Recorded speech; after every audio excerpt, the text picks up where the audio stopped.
कल दो ही विषय चल रहे थे और संभवतः दो पे ही चर्चा चली है। वंदनीया और निंदनीया। श्री नारद जी महाराज ने फाइल को बनाया है, हमने कल दर्शन भी सुना था। राम जी के भी दरबार में गए थे, भरत के पास भी गए थे। राम जी से पूछा था बड़े स्पष्ट शब्दों में कि दुनिया जिन केकई को बुरा कह रही है वो आपकी नजरों में कैसी है, अच्छी नारी या बुरी नारी, निंदनीय या वंदनीय? राम जी ने बड़े स्पष्ट शब्दों में चित्रकूट की धरती पर कहा, दोष देई जननी जड़ते ही, जिन गुरु साधु सभा नहीं से। जिन्होंने सत्संग नहीं किया, साधु सेवा नहीं की है, वो ही दोष देते हैं। अब ये सत्संग क्या है? जब बहुकाल करिय सत्संगा, तवै होए सब संशय भंगा। एक बार में नहीं, बहुबार। भागवत जी जैसे कहते ना, मुहुर हो रसिका भुवि भावुका बार बार। भागवत जी कहती धर्मम भजस्व सततम त्यजलोक धर्मान। सदा करने पर, बार बार करने पर, बहुकाल करिय सत्संगा तवै होए। क्यों? तुम्हारे हृदय में संदेह रूपी जो मैल जम गया ना, मुकुर मलिन अरु नयन विहीना, राम रूप देखे किम दीना। कभी कभार सत्संग करने वाला राम की लीला को नहीं जान सकता, राम के चरित्र को नहीं जान सकता, राम की मर्यादा को नहीं पहचान सकता। उसके लिए बहुकाल की आवश्यकता है। हां, शास्त्र कहता जिस दिल को लेकर संसार में तुम घूमते हो ना, संसार की गंदगी इकट्ठी करते रहते हो, संसार की तुमने इतनी गंदगी इकट्ठी कर ली कि राम की लीला में भी तुम्हें गंदगी दिखाई देने लगी महाराज। शास्त्र कहता यद्वीका रसिता सिता समसिता, स्पीतम निपीतम पया स्वरया, तेन सुधा व्यधा ही कथिता, रंभा फला खंडिता, तत्वं ब्रूह मदीव जीव भविता, भ्रूमो भ्रमे भ्राम्यता, रामे त्यक्षर योर यम्य मधुरवत, गारक क्वचल लक्षिता, यद विकार सिता सिता समसिता। संसार की गंदगी जो बन रही ना, वो राम की लीला चरित्र में भी तुमको दिखाई देने लगी। ये हृदय, ये तुम्हारा मन रामत्यक्षर योर यम्य मधुरवत, राम की लीला अक्षरों के लिए ही था जिसको तुमने दुनिया से बन लिया। इसलिए मानस कहती है जब बहुकाल करिय सत्संगा, तबै होए सब संशय भंगा। भरत जी से भी तो पूछा था क्या कहना चाहते हो, तो भरत जी ने स्पष्ट क्या कहा था, केकई जैसी नारी को धरती पर जन्म लेने का अधिकार नहीं है। हाँ, कल महाराज जी चर्चा भी कर रहे थे, जब सामने केकई आई है श्रृंगार करके और पूछा, मां अबद ये अयोध्या आज वीरान क्यों दिखाई दे रही है, तो केकई ने बड़े निष्ठुर भाव से कह दिया, है कछुक काज विधि बीच बिगार्यो, भूपति सुरपति पुर पग धार्यो। तुम्हारे पिता संसार छोड़ के चले गए और जैसे ही सुना तो पछाड़ खा करके श्री भरत जी गिर पड़े हैं। लेकिन इतना तो ठीक है, लेकिन उन्होंने पूछा क्या, पिताजी जब शरीर छोड़ रहे थे तो मुझे अपने इस अभागे भरत को एक बार भी याद किया। मां ने कहा, भरत उन्होंने तुम्हें याद नहीं किया, उन्होंने तो राम लक्ष्मण सीता को याद किया। हा रामेति हा लक्ष्मणेति सीतेति। भरत जी ने पूछा, मां मृत्यु काल के समय में व्यक्ति उन्हीं को याद करता जो उनके पास नहीं होते, तो क्या राम यहां नहीं है? बोले हां सत्य यही है, राम यहां नहीं है। क्यों? तुम्हें पता है दो वरदान तुम्हारे पिता के पास मेरे पड़े थे, मैंने मांग लिया। क्या मांगा? बोले देहु एक अबर भरत ही टीका। दूसरा क्या? बोले तापस वेश विशेष उदासी 14 वर्ष राम वनवासी। मैंने कौशल्या के उस बेटे राम को वनवास भेज दिया। और जैसे ही सुना भरत जी तो सीधे गिर पड़े महाराज, दांत बन गए, प्राण छटपटाने लगे, अधीर हो गए, मानो आंसुओं का सैलाब संसार को डुबा देगा। लेकिन भरत जी विचार करने लगे, ध्यान देना, जब दुख सामान्य होता है, आवाज ठीक नहीं आ रही ना, दुख जब सामान्य होता है तो व्यक्ति रोता है, लेकिन दुख जब असामान्य होता है तो व्यक्ति रोना छोड़ देता है। भरत जी कहते हैं अपने आंसुओं से, आंसुओं तुम इस कठोर हृदय के सामने न निकलना। अगर इस कठोर हृदय के सामने तुम रोगे तो तुम्हारा मूल्य भी समाप्त हो जाएगा। इस वेदर्दी मां के सामने न निकलना मेरे आंसुओं। भरत जी कहते हैं अरे पापनी, अरे उल्टे, तुझे लाज नहीं आई, तुझे दया नहीं आई? तू कहती है कि राम की शपथ दिला करके तुमने पिता महाराज से राम को वन भिजवा दिया, तुझे लाज नहीं आई? तूने मेरे पिता को राम की शपथ दिलवा करके ऐसा कुकर्म किया। अरे पति घातनी तूने, मैं तो सोचा करता था, मैं सोच रहा था मेरे पिता के प्राण सहज निकले हैं, मेरे पिता के प्राण सहज नहीं निकले, तूने उनकी हत्या की है। राम की शपथ रूपी रस्सी में मेरे पिता का गला घोंट करके तूने उन्हें मार डाला। अरे पति घातनी, मेरे पिता की तूने हत्या की है। सही कह रहा हूं, क्या होगा? तूने मेरे पिता की हत्या की है। तेरे सामने 3 ही रास्ते हैं। क्या? रज्जुम बद्ध्वा कंठे नहीं दैन्य परायणम। 3 रास्ते वाल्मीकि जी कहते हैं। क्या? या तो तू जा करके अग्नि में प्रवेश कर जा, आग में तू प्रवेश कर जा, अथवा तू दंडकारण्य चली जा। और तीसरा रास्ता तेरे सामने है, रस्सी को ले, गले में बांध और किसी पेड़ पर लटक जा। रज्जुम बद्ध्वा कंठे नहीं दैन्य परायणम। तू फांसी लगा ले और मर जा। इतना कठोर शब्दों का प्रयोग श्री भरत जी ने किया है। भरत जी कहते हैं, ध्यान देना, मैंने आपसे विगत में कहा था भरत जी कौन है। प्रेमी से बढ़कर के कोई सरल नहीं है और प्रेमी से बढ़कर के कोई कठोर नहीं है। प्रेमी जितना सरल कोई नहीं होता, सहज कोई नहीं होता, और प्रेमी से बढ़कर के कठोर कोई नहीं हो सकता है। भरत कौन? जरा दर्शन करिए। भरत जी के लिए धर्मज्ञ धर्मवत्सला, धर्मज्ञ धर्मकांक्षया लिखा गया। स्पष्ट कहा ये धर्मज्ञ है जिनकी आकांक्षा ही केवल राम है।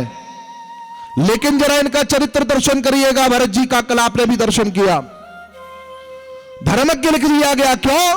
भरत जी के जीवन चरित्र पर, उनकी कठोरता पर भी जरा दृष्टि डालिएगा। क्या? भरत जी परम धर्मज्ञ हैं। धर्म की परिभाषा क्या? तो सबको सम्मान दे। लेकिन भरत जी का देखिएगा चरित्र। क्या भरत जी ने मां के आदेश को स्वीकार किया? नहीं किया। बोलो खोल के। मां के आदेश को मानना पुत्र का धर्म होता कि नहीं होता? होता है। लेकिन भरत जी ने मां के आदेश को माना? नहीं माना। भरत जी ने पिता के आदेश को माना? बोलो जोर से। नहीं माना। पिता का वचन था, वरदान था ना? नहीं माना। भरत जी ने भाई की बात को माना? नहीं माना। भरत जी ने गुरुदेव की बात को माना? नहीं माना। खुले दरबार में गुरुदेव सामने खड़े हैं, गुरुदेव कह रहे हैं कि पिता ने वचन दिया है, पिता की आज्ञा का पालन करना पुत्र का धर्म होता है। और कल महाराज श्री कह भी रहे थे, भरत जी हाथ जोड़ करके रोने लगे। क्यों?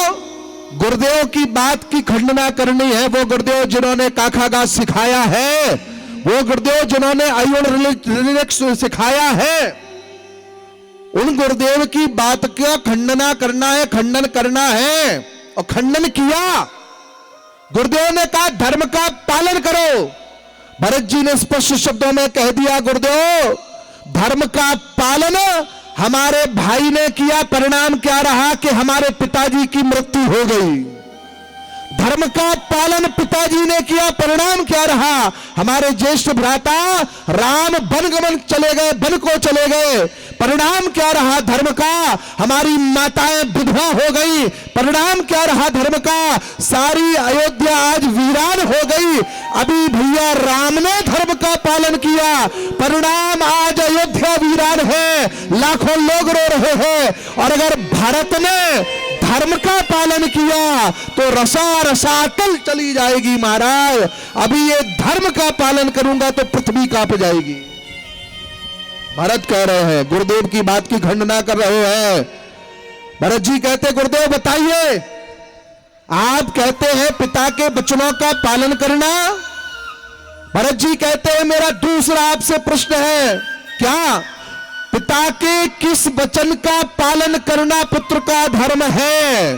धर्म की परिभाषा, धर्मज्ञ धर्मकांक्षया। भरत जी कहते हैं, थोड़ा सा और बढ़ा दूं, बोली मड़ाइए, हरिओम हरिओम।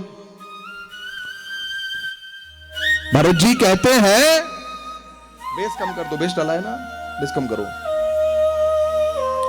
भरत जी कहते हैं, पिता के किस वचन का पालन करना पुत्र का धर्म है। एक महाराजा ने लाखों लाखों अयोध्या वासियों के सामने वचन दिया था कि मैं राम को राजा बनाऊंगा, यह वचन दिया था। और उन्हीं महाराज ने रात्रि में एकांत में एक नारी को वचन दिया, क्या कि मैं तुम्हारे बेटे भरत को राजा बनाऊंगा। हे गुरुदेव बताइए, पिता के किस वचन का पालन करना पुत्र का धर्म है? एक अकेली नारी को दिए हुए वचन का पालन किया जाए, अथवा लाखों अयोध्या वासियों को वचन दिया था उस वचन का पालन किया जाए? बताइए गुरुदेव। मेरा तीसरा प्रश्न है, अभी सही नहीं, रिबब बढ़ाओ थोड़ा सा। हे गुरुदेव बताइए, राम राजा बने ये कौन चाहता था? गुरुदेव ने कहा, भरत राम राजा बने ये दशरथ जी महाराज का हृदय चाहता था। भरत जी ने कहा, गुरुदेव बताइए, भरत राजा बने ये कौन चाहता था? बोले, भरत तुम राजा बनो ये मंथरा चाहती थी, मंथरा। भरत जी ने कहा, गुरुदेव तो जरा बताइए, आज अगर भरत राजा बन गया तो अयोध्या की धरती पर महाराज दशरथ पिताजी के विचारों की जीत नहीं होगी, अयोध्या की धरती पर मंथरा के विचारों की जीत हो जाएगी। और हे पूज्य गुरुदेव, भारत के जीते रहते हुए अयोध्या की धरती पर मंथरा के विचारों की जीत नहीं होनी चाहिए गुरुदेव, इसलिए मैं राजा नहीं बनूंगा। इसलिए वाल्मीकि जी लिखते हैं, धर्मज्ञो धर्म वत्सला। हाँ, रिबब बढ़ा के थोड़ा और वही भरत जी नारद जी के सामने इसीलिए कह दिए क्या, के कई कत जनमी जग माझा, जो जन्मित भई काहे न बाझा, कुल कलंक यही जन्मी मोही, अपजस भाजन किए जंत्रु। ये भरत जी है। हाँ, वही भरत जी जब मां कौशल्या के सामने पहुंचे हैं, मां के सामने अधीर होकर के रोने लगे, कई शपथ भरत जी ने खाई है। भरत जी कहते हैं, मां अनंतानंत ब्रह्मांडों के अनंतानंत पापों का अनंतानंत जो फलश्रुति है वो मुझे लग जाए, अगर भैया के वनगमन में किंचित मात्र अगर मेरी सम्मति, मेरा हाथ हो। मां कौशल्या मां हृदय से लगाए हुए है, मां कौशल्या तो कह देती है कि भरत मैं तुम्हें जानती हूं, हृदय से जानती हूं, और कोई जाकर के कैकेयी से यह कह दे कि उसने मेरे बेटे भारत को, उसने मेरे बेटे राम को वन नहीं भेजा है, उसने अपने बेटे राम को वन भेजा है, मेरा बेटा भरत तो मेरे पास में ही है। भरत ने कहा मां जब भैया बन जा रहे थे तो तुमने रोका क्यों नहीं? मैया कौशल्या कहती है भरत मैंने रोका था, लेकिन जब उन्होंने कहा, राम ने स्वयं कहा कि मुझे केवल पिता ने नहीं मां ने भी बन जाने के लिए कहा है, मेरी मां कैकेयी ने कहा है, तो मुझे कहना पड़ा जो पितु मां तू कहेऊ बन जाना तो कानन सत अबध समाना। अगर मां और पिता दोनों ने कहा, इसलिए इनको ज्ञान शक्ति कहा गया, ज्ञान शक्ति से कौशल्या। ये मां कौशल्या है, सोई गति सोई मति सोई भगति। कौशल्या मां ने कहा भरत मैंने रोका था, लेकिन जब राम ने यह कहा तो मैंने स्वीकार कर लिया, और कहना पड़ा तो कानन शत आबद समाना, राम तुम बन जरूर जाना। लेकिन मैंने ये भी बताया, मैंने कहा हे भारत कोई जाकर के कैकेयी से कह दे कि उसने मेरे बेटे राम को वन नहीं भेजा, उसने अपने ही बेटे राम को वन भेजा है। क्यों? एक घटना सुनाई क्या? जब मेरा राम छोटा था, मेरा राम जब छोटा था मेरी गोद में बैठा था, और गोद में बैठ करके पहली बार उसने अपने मुख से मुझे मां कहा था, मां कहा था। सुन मोरी मैया बल जाऊं भैया। उन्होंने मेरी टोड़ी में हाथ लगाकर, उंगली को लगाकर के अपने मुख से कहा था मैया, पहली बार मां कहा। मुझे इतना मीठा लगा, मुझे इतना प्यारा लगा। मैंने कहा हाय राम तुम कितना मीठा बोलते हो, कितना प्यारा, पहली बार जो शब्द निकला वो मां निकला। लेकिन जब उसने मुझे मां कहा तो मेरे बगल में कैकेयी बैठी थी। कैकेयी ने जैसे ही सुना तो कैकेयी की आंखों से आंसू बहने लगे। कैकेयी मानो कहने लगी हो राम मैंने तुझे अपनी गोद में उठाया, अपने साथ सुलाया, लेकिन राम तुमने आज पहली बार मां बोला, पहली बार मां बोला तो कौशल्या दीदी को बोला तूने मुझे राम, तूने मुझे मां नहीं बोला। कैकेयी रोने लगी। कौशल्या मां कहती भरत मैंने जब कैकेयी को रोते हुए देखा तो मैं अधीर हो गई। मैंने उसी समय राम के होठों पर उंगली को रख दिया और मैंने कहा राम आज से मैं मैया भरत की हूं और तेरी मैया कैकेयी है। आज से तू मुझे मां नहीं कहना, अगर मां कहना तो कैकेयी को मां कहना। भरत तब से मेरा अधिकार मेरे राम के ऊपर से हट गया। मैथिली शरण गुप्त जी तो अपने साकेत में लिपिबद्ध करते हैं। थोड़ा सा दिनेश सही करवाओ, बेस कम करके थोड़ा सा वॉल्यूम बढ़ाओ। हरिओम। मैथिली शरण गुप्त जी अपने साकेत में वर्णन करते हैं, एक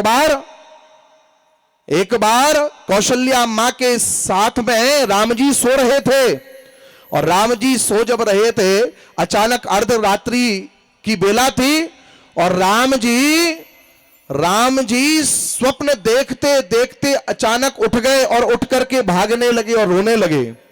रोए और जैसे ही रोए तो मैंने पूछा क्यों रो रहे राम?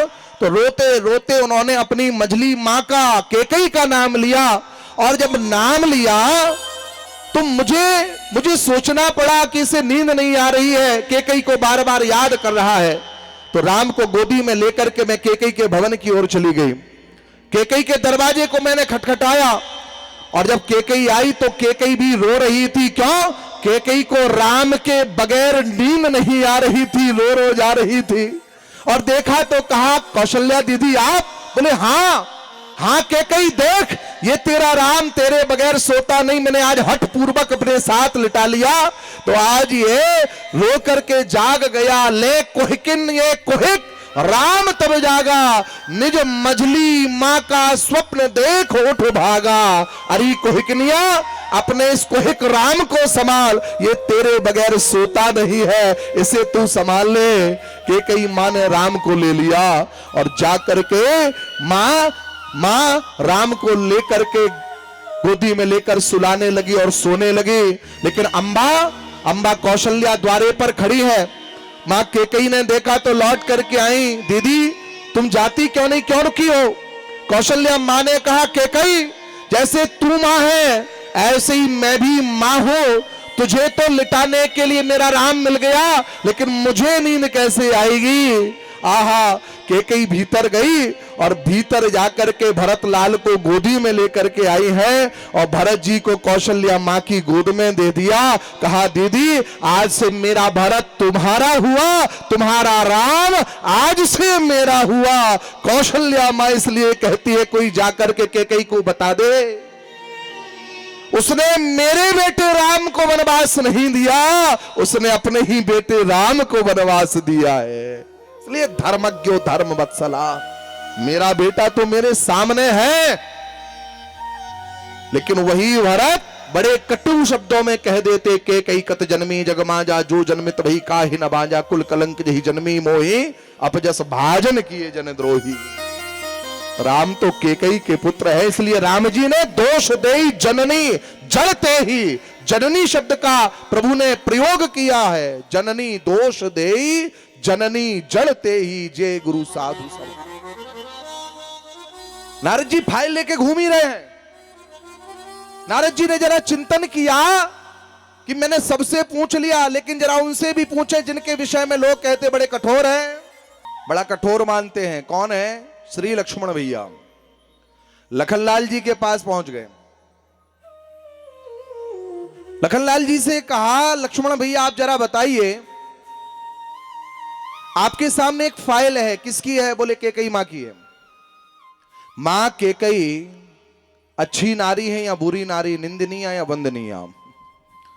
अब जरा देखिएगा, लोग ऐसा मानते कहते हैं कि लक्ष्मण जी बड़े कटु हैं, बड़े कठोर हैं। राम जी के विरोध में अगर कोई दिखता है तो उनके विरोध में लक्ष्मण जी खड़े हो जाते हैं। प्रेमी लक्ष्मण जी भी हैं, प्रेमी भरत जी भी हैं, लेकिन जरा दोनों के भाव में एक अंतर है। क्या? भरत जी और लक्ष्मण जी के भाव में जरा अंतर है। क्या? भरत जी कहते हैं कि राम भैया जो कहते हैं वही सत्य है, जो करते हैं वही सत्य है, ये भरत जी का भाव है। लेकिन लक्ष्मण जी का भाव जरा भिन्न है। क्या? लक्ष्मण जी कहते हैं राम भैया जो करें जो कहें वह सत्य हो, अच्छा हो, यह अनिवार्य नहीं है। क्यों? तो किसी ने कहा, लक्ष्मण भैया क्या राम जी में कमी है, राम जी में दोष है? लक्ष्मण भैया बोले, हां राम जी में एक दोष है। क्या? बोले राम भैया में यह दोष है कि राम भैया कभी किसी के अंदर में कोई दोष नहीं देख पाते हैं, ये राम जी का दोष है, ये दोष है राम भैया का।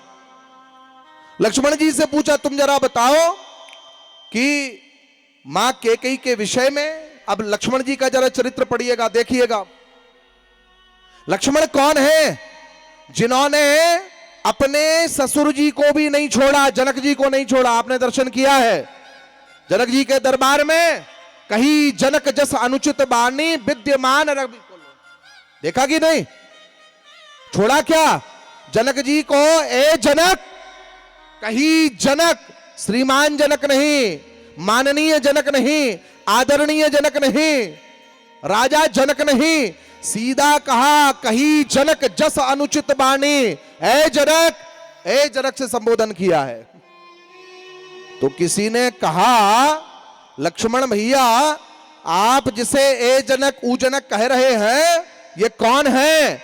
ये जगत जननी अंबा जानकी जी के पिता हैं, उनके बाप हैं, जिनको आप ए जनक ऊ जनक कह रहे हैं। लक्ष्मण भैया ने कहा, श्रीमान ये हमारी भाभी मां जगत जननी जानकी जी के पिता हैं, ये उनके बाप हैं, हम जानते हैं। अगर राम भैया के विरोध में इनकी बात छोड़ दो, हमारी भाभी मां की बाप की बात छोड़ दो, अगर हमारे बाप भी विरोध में चले जाए तो हम अपने बाप को ना छोड़ें। और ध्यान देना, लखन कहे कछु बचन कठोरा, उन्होंने अपने पिता दशरथ को भी नहीं छोड़ा। ये लक्ष्मण भैया हैं जिन्होंने जनक को नहीं छोड़ा, जिन्होंने दशरथ जी को नहीं छोड़ा, जिन्होंने परशुराम जी को नहीं छोड़ा का क्षतिलाभ, जिन्होंने शंकर जी को नहीं छोड़ा, जिन्होंने भरत जी को नहीं छोड़ा, और इतना तो ठीक है चलेगा, जिन्होंने स्वयं राम जी को भी नहीं छोड़ा। बोलो जय सिया राम। सुंदर कांड में कायर मन कर एक आधारा, दैव दैव आलसी। राम भैया आप ये ठीक नहीं कर रहे हैं, इस शत्रु के भाई की बात को मान करके समुद्र से प्रार्थना करने बैठ गए। ये अच्छी बात नहीं है, ये आलसियों के लक्षण है। दैव दैव, जब युद्ध करने का समय है, रण सजाने का समय है, उस समय प्रार्थना करने बैठ गए। कायर मन कर एक धारा, दैव दैव आलसी पुकारा, ये ठीक नहीं है। ध्यान देना, लक्ष्मण भैया जिन्होंने दशरथ जी को नहीं छोड़ा, जनक जी को नहीं छोड़ा, शंकर जी को नहीं छोड़ा, भरत जी को नहीं छोड़ा, यहां तक राम जी को भी नहीं छोड़ा, क्या वो कैकेयी मां को छोड़ देते? बोलो जोर से, नहीं छोड़ते। लेकिन मां कैकेयी के संदर्भ में कुछ कहा, कोई चौपाई, कोई दोहा, कोई नहीं ना। मानस को देखिएगा, कहीं पर वर्णन हो तो बताइए। लक्ष्मण भैया जिन्होंने किसी को नहीं छोड़ा, जो राम के विरोध में गया, कैकेयी मां के संदर्भ में। हाँ, उत्तरकांड में एक दोहा, क्या जब लौट करके आ गए, लक्ष्मण सब मातन मिले, हर से आशीष पाए, कैकेयी कहा पुनि पुनि मिले, पर मन का क्षोभ न जाए। यही है, लौट करके आए, माताओं को प्रणाम किया, मातन मिले, हर्ष आशीष पाए, आशीष लिया, प्रणाम किया, लेकिन कैकेयी कहां पुनि पुनि मिले, पर मन का क्षोभ न जाए। जो मन में है, ध्यान देना, जिनसे नफरत होती है, जिनसे घृणा होती है, उनकी गलियों में भी आते जाते नहीं है, लेकिन बार बार प्रणाम कर रहे हैं। क्यों? लक्ष्मण जी जानते हैं राम भैया ने वनगमन के समय, वनवास के समय में मां कैकेयी के त्याग के विषय में बताया है, कैकेयी की महिमा के विषय में बार बार प्रणाम कर रहे हैं। तो किसी ने कहा कि मौका नहीं मिला होगा, लक्ष्मण भैया को मौका मिलता तो लक्ष्मण भैया बुराई किए बगैर नहीं रहते, छोड़ते नहीं, निंदा तो करते ही करते। जरा ध्यान देना, मौका भी मिला, कहां मिला, कब मिला? श्रृंगवेरपुर में मिला। राम जी विश्राम कर रहे हैं, निषाद राज जाग रहे हैं। निषाद राज ने जैसे ही देखा, निषाद राज रोने लगे। निषाद राज कहने लगे, लक्ष्मण भैया ये कैकेयी ने और कैकेयी के बेटे ने ठीक नहीं किया। कैकेयी नंदन मंदमती कठिन कुटिल पदकीन, ये ठीक नहीं किया। इतना ही कहा था कि लक्ष्मण भैया ने रोक दिया।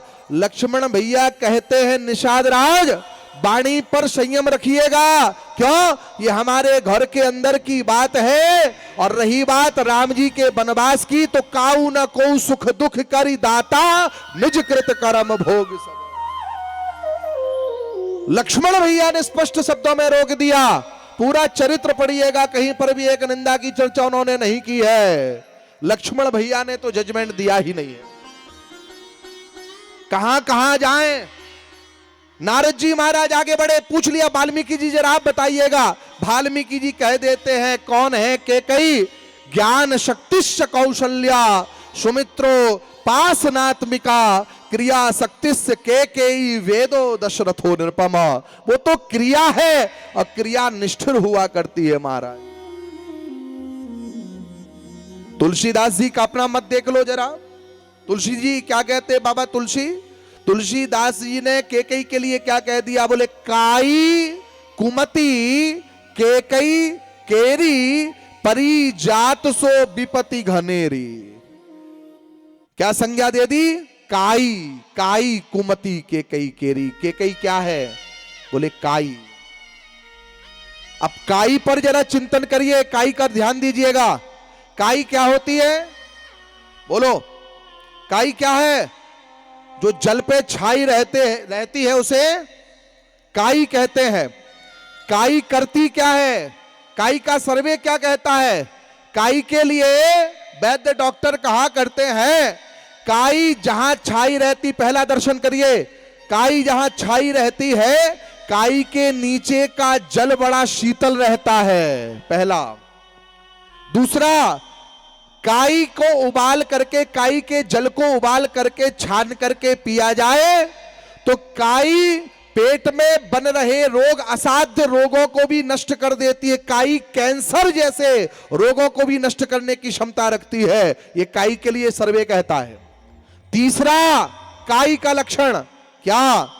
काई जिस जल पर छाई रहती है, काई क्या करती है? दुनिया भर का कीड़ा कचड़ा अपने ऊपर ले लिया करती है, लेकिन काई जल को निर्मल होकर के बहने देती है। मानो केकई भी कहना चाहती हो कि हे रामभद्रजू, तुम्हारा जल अविरल धारा बनकर के, तुम्हारा यश रूपी जल अविरल धारा बनकर के बहता रहे और काई की तरह मैं तुम्हारे ऊपर छाई रहूं। दुनिया की जितनी गंदगी है, जितना कूड़ा है, जितना कचरा है, वो मेरे ऊपर आ जाए, तुम्हारा यश सदा निर्मल होकर के बहता रहे, मैं काई की तरह बदनाम हो जाओ। इसलिए काई कुमति केकई केरी परिजात सो, ये काई है। नारद जी कई जगह गए हैं, लेकिन मूलतः जब राम जी को ये चिंतन हुआ, पता चला, राम जी रोने लगे। अर्गल रामायण का जरा दर्शन करें, राम जी रोने लगे, राम जी चिंता करने लगे, कौन है जो इस संकट से निवृत्त करेगा? मुझे राजा नहीं बनना, अगर राजा बनूंगा तो क्या होगा शबरी का, क्या होगा केवट का, क्या होगा? रोने लगे, कौन है जो निवृत्त करेगा, कौन है जो संकट का मोचन करेगा? तो दासियों को भेजा, मां केकई को बुला के ले आओ। मां केकई के पास दासी आ गई है, निवेदन किया कि रामभद्रजू बुला रहे, रामलला बुला रहे हैं, उनके माथे में दर्द हो रहा है, पीड़ा हो रही है। केकई मां दौड़ती हुई भागती हुई आई है। राम जी विराजमान थे, मां बैठ गई, मां ने राम जी के हाथ को लिया और केकई मां कहती है, हे रामभद्रजू, मुझे बताओ, तुम्हारे माथे में पीड़ा है, तुम्हारे शरीर में दर्द है, मुझे बताओ मैं कौन सा जतन करूं तुम्हारी पीड़ा जा सके, तुम्हारा दर्द जा सके, मुझे बताओ, मुझे बताओ हे राम। अगर मेरे शरीर की खाल निकाल करके उस खाल का भी चर्म का तेल निकाला जाए और उस तेल से भी तुम्हारे माथे का दर्द जाता है, तो मैं केकई अपने शरीर की चर्म निकलवाने के लिए भी तैयार हो, लेकिन तुम्हारे माथे की पीड़ा चली जाए। ये केकई है। राम जी कहते, मां, मां, मौत एक बार ही आती है, लेकिन आज मैं जो तुमसे मांगने जा रहा हूं उसमें तुम्हें हर क्षण मरना होगा, हर पल मरना होगा। मां, मैं जो तुमसे मांगने जा रहा हूं मां, लेकिन याद रखना मां, इस दुनिया में बिरले लोग ही बलिदान दिया करते हैं। बलिदान सबके बस की बात नहीं है, परीक्षा सबके बस की बात नहीं है। मां, मां, जो बलिदान मैं चाहता हूं वो केवल तुम ही दे सकती हो और वो बलिदान कोई और नहीं दे सकता। मां, मां, जो मैं तुमसे मांगने जा रहा हूं अगर वो तुम पूरा करोगी तो परिणाम भी जान लो। मां, ये दुनिया तुम्हारे नाम को बदनाम कर देगी। मां, ये दुनिया, अरे दुनिया की बात छोड़ दो मां, तुम्हारे पति, हमारे पिता तुम्हारा साथ छोड़ देंगे, तुम्हारा बेटा भारत तुमसे बात भी नहीं करेगा। मां, वो बलिदान इतना जटिल, इतना कठिन है। मां, मैया कहने लगी, राम तुम क्या मुझसे मांगना चाहते हो, खुले स्पष्ट शब्दों में कहो।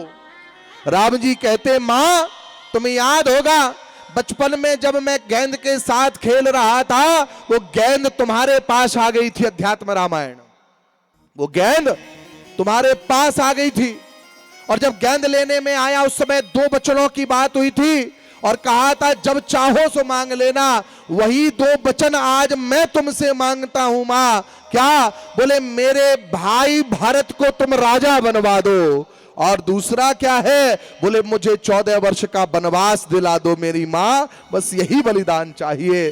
जैसे ही मां ने सुना, मां बेहोश हो गई। अधीर केकई रोने लगी। केकई कहती है राम, जो तुम मांग रहे जानते हो परिणाम?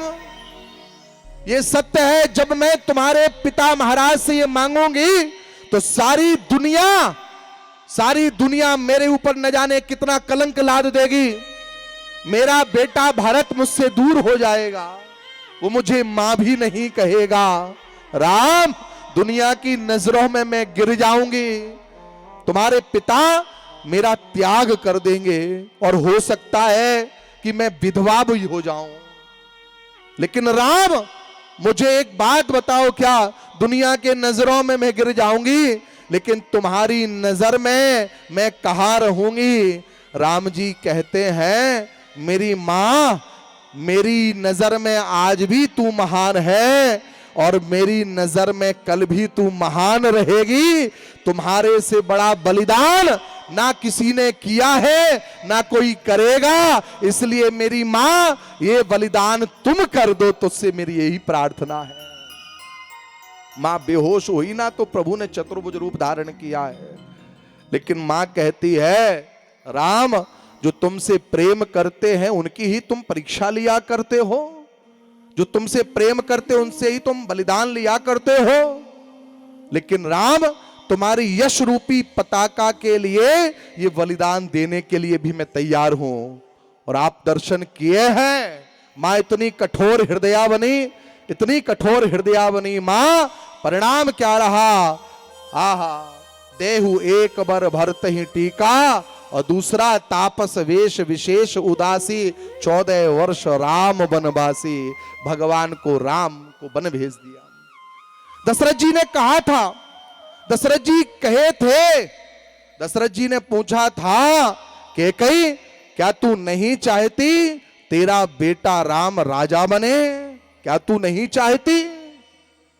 कि कई मां ने कहा कि हां महाराज, मैं नहीं चाहती मेरा बेटा राम राजा बने, मैं नहीं चाहती मेरा बेटा राम राजा बने।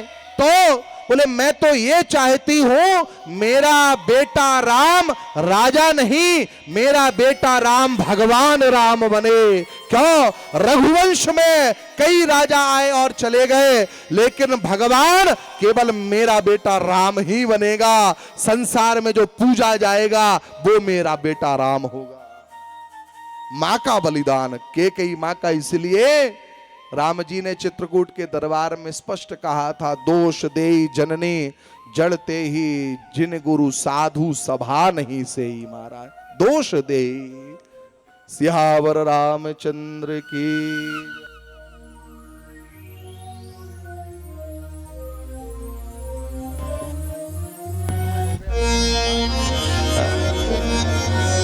इसीलिए दोष देई जननी जड़ते ही, जिन गुरु साधु सभा नहीं से।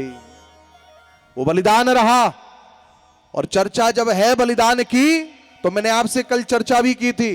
क्या? वो चर्चा की थी, मां ने जो बलिदान दिया, ध्यान देना, राम राज्य की स्थापना में सबसे बड़ा श्रेय अगर किसी का रहा, बलिदान रहा, तो कई उसके अधिकारी होंगे, लेकिन श्रेष्ठ अगर अधिकारी कोई माना गया है तो अंबा केकई को माना गया है। और राम राज्य की स्थापना में सबसे बड़ा श्रेय अंबा केकई का रहा है महाराज। और ध्यान देना, जो बलिदान मां केकई ने दिया, जो षड्यंत्र मंत्रा ने किया, उसका परिणाम यह हुआ था, परिवार बिखरा था। लेकिन भरत जी के समर्पण ने पूरे परिवार को जोड़ करके रखा। और जो कार्य मंथरा नहीं कर पाई थी, वो आपको कलयुग में दर्शन में कराऊं, जरा 5 मिनट का ही मात्र समय है। वो काम कलयुग में तात्कालिक स्थिति में मुगलों ने कर दी थी महाराज। मुगलों को मैं, आप ध्यान दीजिएगा, 9.5 लाख वर्ष से भी ज्यादा पुराना कार्यकाल राम जी के जन्म को हो चुका है। लेकिन कलयुग की स्थिति विक्रमादित्य जी के द्वारा जो मंदिर बनवाया गया था वो अयोध्या की धरती पर था। विक्रमादित्य जी ने जो बनवाया था, 5 मिनट में पूरी बात को समझ लीजिए। विक्रमादित्य जी ने क्यों, विक्रमादित्य जी ने जब प्रयागराज को स्नान करते हुए जाते देखा, प्रयागराज काले घोड़े पर सवार होकर के आए हैं, काला स्वरूप है, प्रवेश करके निकले सफेद हो गए। पूछा कौन हो, कहा प्रयागराज है। ये धरती क्या है, बोले अयोध्या की धरती है, ये राम जन्मभूमि है जहां गौ माता जाकर के सहज स्तनों से दुग्ध देने लग जाए, वही राम जन्मभूमि है। और विक्रमादित्य जी ने भव्य राम मंदिर को बनवाया। लेकिन एक सेना आई, वो सेना किसकी थी, 5 मिनट में पूरे विषय को समझ लीजिएगा। मैंने आपसे कहा जो मंथरा काम नहीं कर पाई थी, वो मुगलों की कूटनीति ने काम किया। मुगलों की कूटनीति ने 1528 जब बाबर ने भारत पर साम्राज्य फैलाया, बाबर ने चिंता की कि अगर संपूर्ण भारत को खंड खंड करना है, संपूर्ण भारत को खंडित करना है, तो यहां के आराध्य राम के मंदिर को तोड़ना पड़ेगा। तोड़ने का तरीका क्या है, राम मंदिर के तात्कालिक पुजारी बाबा श्यामानंद दास के पास में अपना एक चेला पहुंचाया, नाम है मोहम्मद मूसा। मोहम्मद मूसा जैसे ही गया, हमारे हृदय तो द्रविड़ है, हम तो संतों के हृदयों को बड़ा क्षमावान मानते हैं, शरणागतों को शरण में लेते, हमारे संत ऐसे रहे हैं, संत हृदय नवनीत समाना। मोहम्मद मूसा आया, नाम याद रखना, मोहम्मद मूसा आया, उसने श्यामानंद दास की शरण को लिया, शिक्षा को लिया, दीक्षा को लिया, तंत्र जाना, यंत्र जाना, मंत्र जाना। अपने एक और मित्र को बुला लिया, नाम है जलाल शाह। दोनों ने मिलकर के मंदिर के पूरी योजना को जाकर के बता दिया, किसे, बाबर की सेना को, बाबर को, मीर मियां बाकी को। बाबर ने आदेश दिया, जाओ राम मंदिर को तोड़ दो। क्यों, जब तक राम मंदिर नहीं टूटेगा हिंदुओं की एकता नहीं टूटेगी। हिंदुओं को अगर तोड़ना है तो मंदिरों को तोड़ने की आवश्यकता है। भारत का प्राण राम है और राम केवल मंदिर में विराजमान, इसलिए जाओ तोड़ दो। और ध्यान देना, सेना चली, सबसे आगे कौन था, मोहम्मद मूसा। सबसे आगे कौन था, जलाल शाह। और जैसे ही श्यामानंद दास पुजारी ने देखा, श्यामानंद दास रोने लगे। क्यों, जिन मुगलों पर मैंने भरोसा किया, जिनको शिक्षा दी, जिनको दीक्षा दी, उन्होंने सीने में नहीं, उन्होंने पीठ में खंजर मारा है।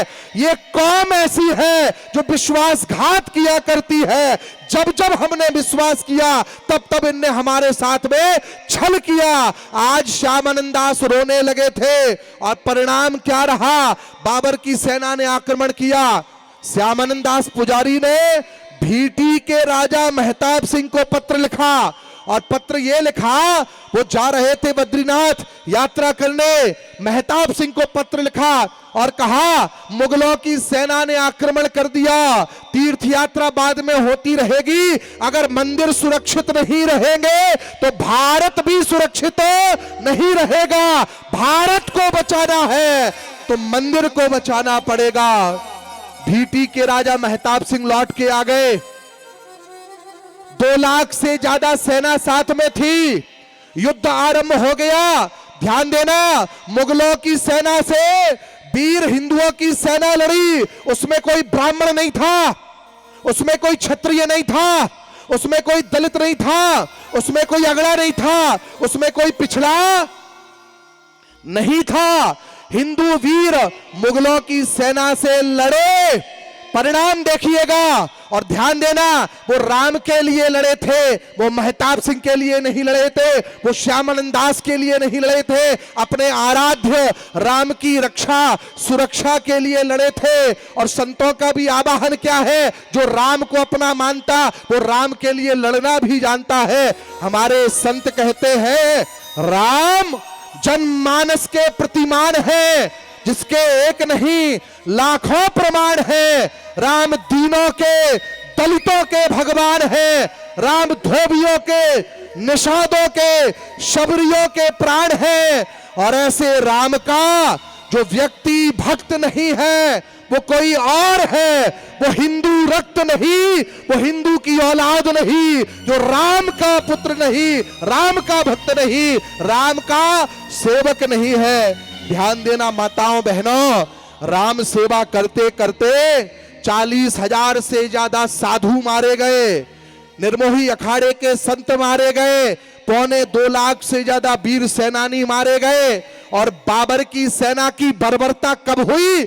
जब हिंदुओं के खून को लेकर मंदिर के मलबे में मिलाया और उस बाबरी मस्जिद की नींव में भर दिया। ये बर्बरता थी। 4 लाख से भी ज्यादा हुतात्मा, 4 लाख से भी ज्यादा।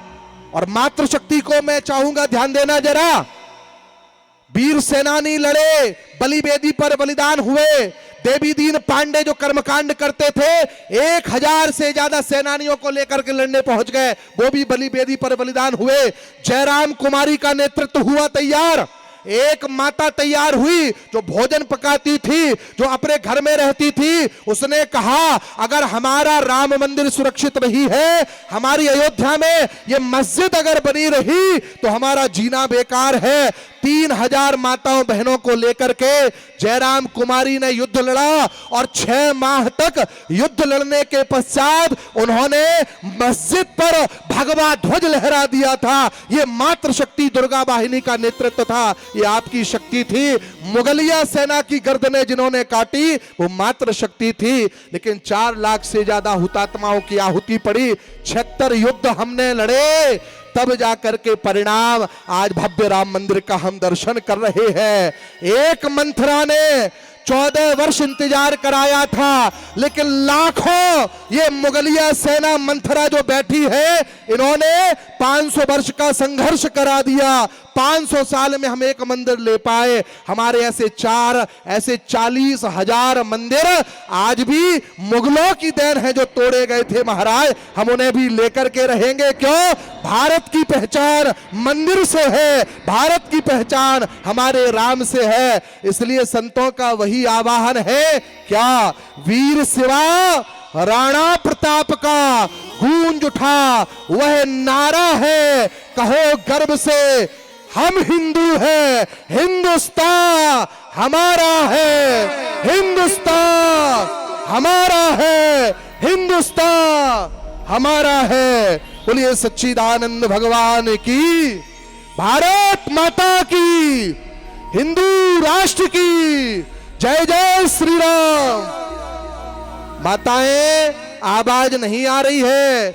जयराम कुमारी की हाथों की तलवार चमचमाई थी और तलवार ने मुगलिया सेना की गर्दनें काटी थी। तुम्हारे हाथ जयकारे में नहीं उठ पा रहे तो हाथ उठा के उद्घोष करके बोलेंगे जय जय श्री राम।